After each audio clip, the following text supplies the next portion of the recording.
Atos, capítulo 11.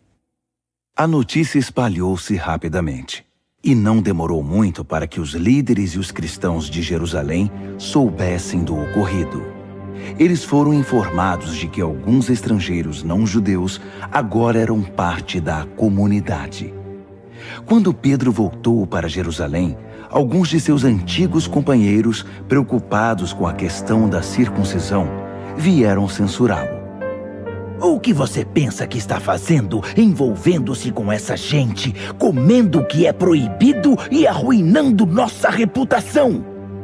Começando do princípio, Pedro contou toda a história. Eu estava na cidade de Jope orando.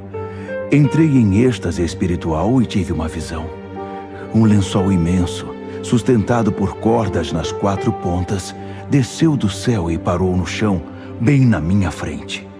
No lençol estavam animais do campo e selvagens, répteis e aves, todo tipo de bicho. Fascinado, fiquei pensando naquilo. Então, ouvi uma voz. Vá em frente, Pedro. Mate e coma. Respondi, de jeito nenhum, Senhor. Nunca comi nada que não fosse preparado segundo os preceitos judaicos. Mas a voz falou de novo. Se Deus diz que está tudo bem, está tudo bem. Isso aconteceu 3 vezes. Depois, o lençol foi puxado de volta para o céu. Foi aí que 3 homens de Cesareia apareceram na casa em que eu estava hospedado. O Espírito ordenou que eu fosse com eles, sem fazer perguntas. Eu os acompanhei com 6 amigos até a casa do homem que havia mandado me chamar. Ele contou que tinha visto um anjo em sua casa, tão real quanto uma pessoa. O anjo lhe ordenara: mande buscar Simão em Jope, aquele que é chamado de Pedro. O que ele vai dizer salvará a sua vida. Na verdade, sua e de todos os seus. Então comecei a falar. Eu tinha apenas começado a falar quando o Espírito Santo desceu sobre eles, exatamente como aconteceu conosco no princípio. Naquele momento, lembrei-me das palavras de Jesus. João batizou com água, mas vocês serão batizados com o Espírito Santo. Então pergunto a vocês, se Deus concedeu a eles o mesmo dom que deu a nós quando cremos no Senhor Jesus Cristo, como eu poderia me opor a Deus? Ao ouvir o relato, eles ficaram quietos e, em seguida, começaram a louvar a Deus. Então, aconteceu! Deus se manifestou a outras nações, abrindo para elas o caminho da vida. Os que haviam sido dispersos pela perseguição iniciada com a morte de Estevão foram parar na Fenícia, em Chipre e em Antioquia, mas ainda falavam e se relacionavam apenas com outros judeus. Então alguns homens de Chipre e Cirene foram a Antioquia e começaram a pregar a mensagem aos gregos. Deus gostou do que fizeram e mostrou sua plena aprovação. Muitos gregos creram e se converteram ao Senhor. Quando a igreja de Jerusalém tomou conhecimento disso, enviou Barnabé a Antioquia para analisar a situação. Tão logo chegou, ele viu que Deus estava por trás de tudo. Por esse motivo, se lançou à obra com eles, ajudando-os a permanecer firmes na fé para o resto da vida. Ele era um homem bom, cheio de entusiasmo, que confiava no agir do Espírito Santo. A comunidade cresceu e se fortaleceu no Senhor. Algum tempo depois, Barnabé foi a Tarso à procura de Saulo. Ele o encontrou e o trouxe para Antioquia. Passaram um ano inteiro ali, dirigindo as reuniões da igreja e ensinando o povo. E foi em Antioquia que os discípulos, pela primeira vez, foram chamados cristãos. Por essa mesma época, alguns profetas chegaram a Antioquia. Vinham de Jerusalém. Um deles, chamado Ágabo, levantou-se um dia e, impelido pelo Espírito, anunciou que uma fome severa estava para devastar o país, que de fato aconteceu no reinado de Cláudio.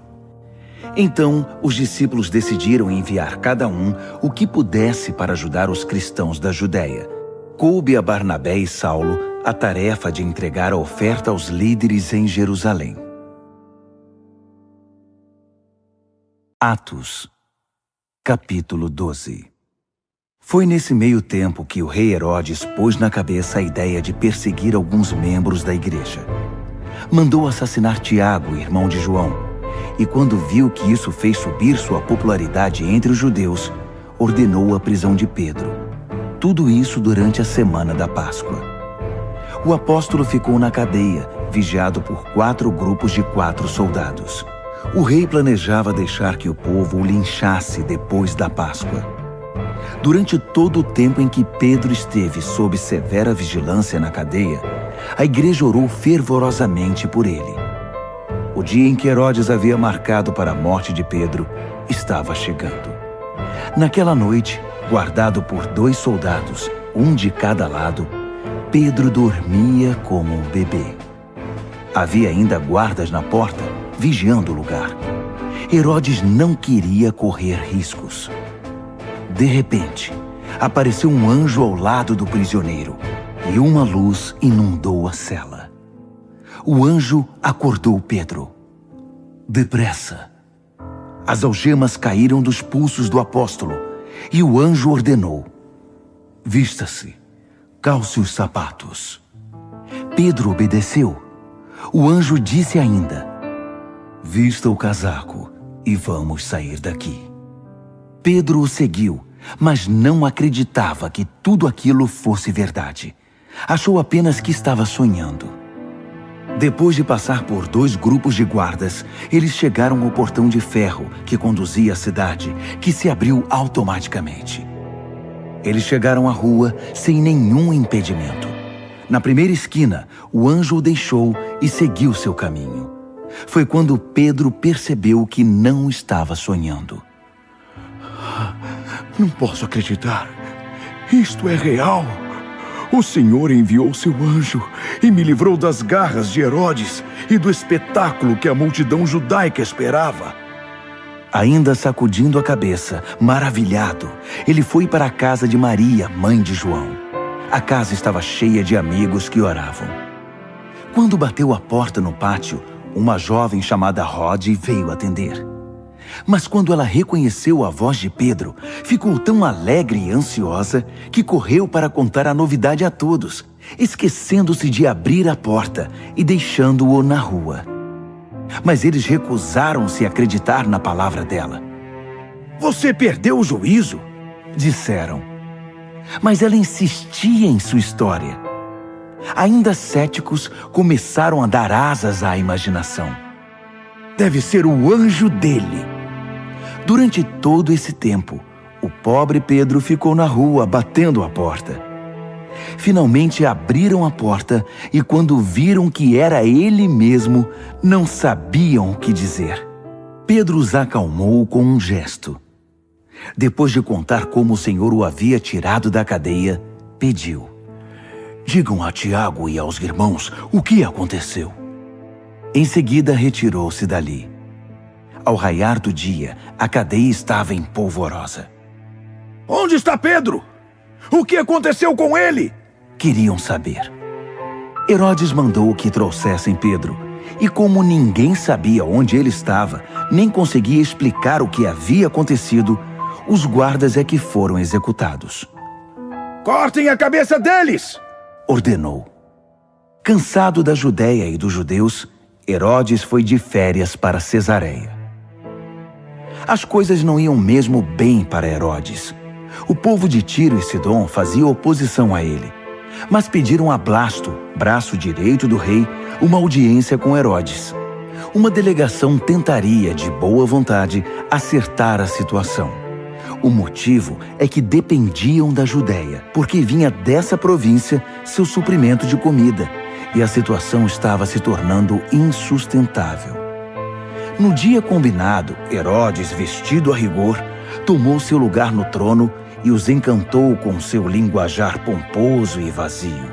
O povo também contribuiu com sua cota de falsidade, gritando louvores insinceros. A voz de Deus! A voz de Deus! Foi a gota d'água. Farto da arrogância de Herodes, Deus enviou um anjo para feri-lo. Herodes não dava nenhum crédito a Deus. Assim, ali ele caiu. Podre até a alma de modo horrível, morreu comido de bichos. Enquanto isso, a palavra de Deus se espalhava sem parar. Depois de entregar as doações à igreja de Jerusalém, Barnabé e Saulo voltaram a Antioquia. Dessa vez, levaram João, também chamado Marcos. Atos, capítulo 13. A comunidade em Antioquia era abençoada com um grande número de profetas, pregadores e mestres. Barnabé, Simão, também chamado de Negro, Lúcio de Cirene, Manaém, conselheiro do rei Herodes, Saulo. Um dia, enquanto adoravam a Deus, também estavam jejuando enquanto esperavam por orientação. O Espírito Santo disse: comissionem Barnabé e Saulo para a obra que determinei que fizessem. Eles obedeceram. Naquele ambiente de fervor, obediência, jejum e oração, impuseram as mãos sobre os 2 homens e os despediram. Guiados pelo Espírito Santo na nova tarefa, Barnabé e Saulo desceram a Seleucia e pegaram um navio para Chipre. A primeira coisa que fizeram quando chegaram a Salamina foi pregar a palavra de Deus nas sinagogas da cidade. João estava com eles como auxiliar. Eles viajaram pela ilha e em Pafos encontraram um mago judeu que havia conquistado a confiança do governador Sérgio Paulo, homem inteligente que não se deixava enganar com facilidade. O nome do mago era Bar-Jesus, um homem que não merecia confiança. Desejoso de ouvir a palavra de Deus, o governador convidou Barnabé e Saulo. Mas o sabe-tudo, pelo menos ele se julgava assim, provocou um tumulto, tentando impedir a conversão do governador. Então Saulo, ou Paulo, cheio do Espírito Santo, olhando-o bem nos olhos, disse: você é um falso, um verdadeiro diabo. Você passa as noites inventando esquemas para enganar o povo. Mas agora que você desafiou Deus, o jogo acabou. Você vai ficar cego. Não vai ver a luz do sol por um bom tempo. Na mesma hora, ele perdeu a visão. Começou a tropeçar nas coisas e pediu que alguém o guiasse pela mão.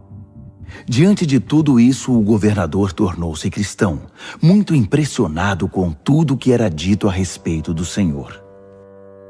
De Pafos, Paulo e seus companheiros navegaram até Perge, na Panfilha. Ali, João desistiu da viagem e voltou para Jerusalém. De Perge, o restante do grupo viajou até Antioquia, na Pisídia. No sábado, foram à sinagoga. Depois da leitura das Escrituras, a lei de Deus e os profetas, o líder da reunião lhes perguntou: amigos, vocês têm algo a dizer? Uma palavra de encorajamento, talvez? Paulo se pôs de pé, fez uma pausa, respirou fundo e disse: meus patrícios e amigos de Deus, ouçam. Deus teve um interesse especial por nossos antepassados. Libertou nosso povo, que vivia oprimido no Egito, e os tirou de lá em grande estilo. Cuidou deles durante cerca de 40 anos naquele deserto, e depois, tendo eliminado 7 inimigos que os enfrentavam, deu a eles a terra de Canaã. Tudo isso aconteceu num período de cerca de 450 anos. Até o tempo do profeta Samuel, Deus deu a eles juízes para liderá-los. Então eles pediram um rei, e Deus designou Saul, filho de Quis, da tribo de Benjamim. Depois de Saul ter governado 40 anos, Deus lhe tirou o trono e o entregou a Davi com esta declaração: vasculhei a terra e encontrei Davi, filho de Jessé. O seu coração está em sintonia com o meu coração, e ele fará toda a minha vontade. Dos descendentes de Davi, Deus fez surgir um Salvador para Israel, Jesus. Foi como prometera, Mas somente depois de João ter anunciado sua vinda ao povo, preparando-os para uma mudança radical de vida. No final de seu ministério, João esclareceu: vocês pensam que sou o Messias? Não, não sou o Messias.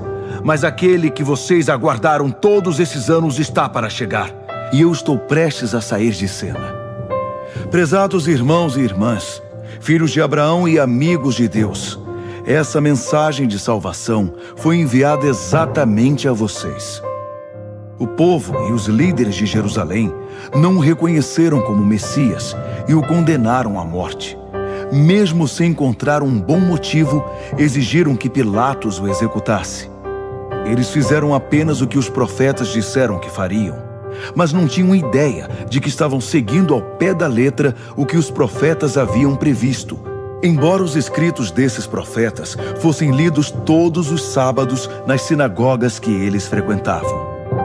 Depois de terem feito tudo o que os profetas haviam previsto, eles o tiraram da cruz e o sepultaram. Deus então o ressuscitou dos mortos. Não há dúvida. Ele apareceu várias vezes e em vários lugares aos que o haviam acompanhado por anos na Galileia. E essas pessoas continuam a dar testemunho de que ele está vivo. Agora, estamos hoje aqui trazendo a boa notícia a vocês. A mensagem que Deus prometeu aos pais tornou-se real para os filhos, para nós. Ele ressuscitou Jesus exatamente como está escrito no Salmo 2. Meu filho, meu próprio filho, hoje eu o celebro. Quando ele o levantou dos mortos, fez isso de modo definitivo.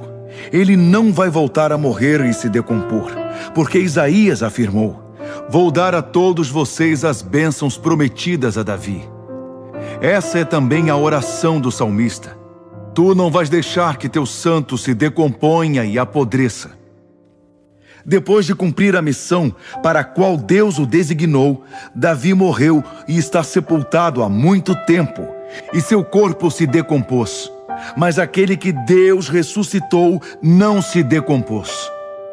Quero que vocês saibam, meus prezados, que é por causa do Jesus ressuscitado que o perdão dos pecados pode ser prometido a vocês. Ele realiza, naqueles que creem, tudo o que a lei de Moisés nunca pôde realizar.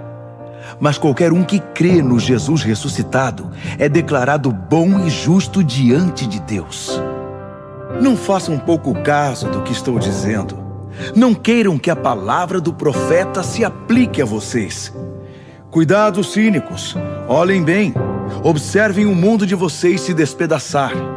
Vou fazer algo bem diante dos seus olhos em que vocês não vão acreditar, ainda que estejam vendo. Quando a reunião acabou, Paulo e Barnabé foram convidados a pregar no sábado seguinte. Depois que a maioria do povo se dispersou, alguns judeus reconvertidos ao judaísmo vieram reunir-se com Paulo e Barnabé, que os exortaram numa longa conversa a ficar firmes na nova vida que estavam começando a viver na graça de Deus. No sábado seguinte, praticamente a cidade inteira foi ouvir a palavra de Deus. Vendo a multidão, alguns judeus roeram-se de inveja e começaram a fazer oposição a Paulo, contradizendo tudo o que ele dizia. Um espetáculo deprimente. Mas Paulo e Barnabé ficaram firmes e declararam: era necessário que a palavra de Deus fosse pregada primeiro a vocês, judeus. Mas como vocês não querem nada com ela, deixando claro que não abrem o coração para a vida eterna, a porta está aberta aos de fora. Vamos prosseguir neste caminho, obedecendo às ordens de Deus, que disse: eu o estabeleci como luz às nações. Você proclamará salvação aos 4 ventos e pelos 7 mares. Quando os de fora, isto é, os que não são judeus, ouviram isso, mal se seguravam de tanta alegria. E todos os que estavam destinados à vida plena depositaram a confiança em Deus. Eles honraram a palavra de Deus, recebendo essa vida. E a mensagem se espalhou como fogo incontrolável por toda a região. Alguns judeus convenceram as mulheres mais respeitadas e os homens de alta posição na cidade de que o agradável estilo de vida deles estava ameaçado. Alarmados, forçaram Paulo e Barnabé a sair da cidade. Os 2 discípulos deram de ombros e foram para a cidade seguinte, Icônio. Estavam felizes, transbordantes de alegria e do Espírito Santo.